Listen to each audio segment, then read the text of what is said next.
بقى كده اللهم بارك. طاجن البسله يا جماعه بالفلفل والقمص.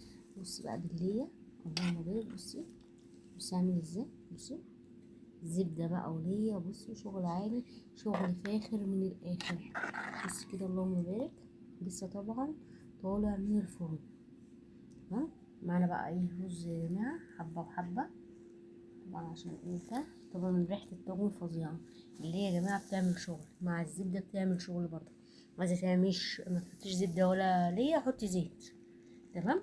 بس ظبطي بقى البصل وكل اللي انا حطيته والجزر، كل حاجه حطيتها لك وبنزلها لك في فيديو تظبطيها بيه. بياخد حوالي ساعتين، ساعتين ونص. سيبيه براحته في الايه، في الفرن. ما تستعجليش عشان تاخدي ايه التكه الصح بتاعته. بصي ما شاء الله اللهم بارك، اللهم بارك. بصي الرز اهي يا جماعه.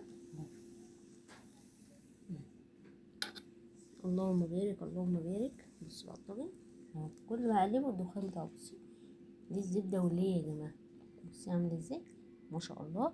ما حطيتش زيت مع الدهون بتاعه القوانص اللي انتي المفروض ما تشيليهاش. انا صوتي مزكم شويه طبعا.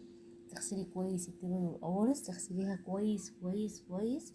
ما تسيبيش بقى اي حاجه الا الدهون يا جماعه. بتطلع لك نتيجه هايله جدا، طعم حلو جدا مع الزبده مع اللي هتاكلي طاجن فاخر من الاخر.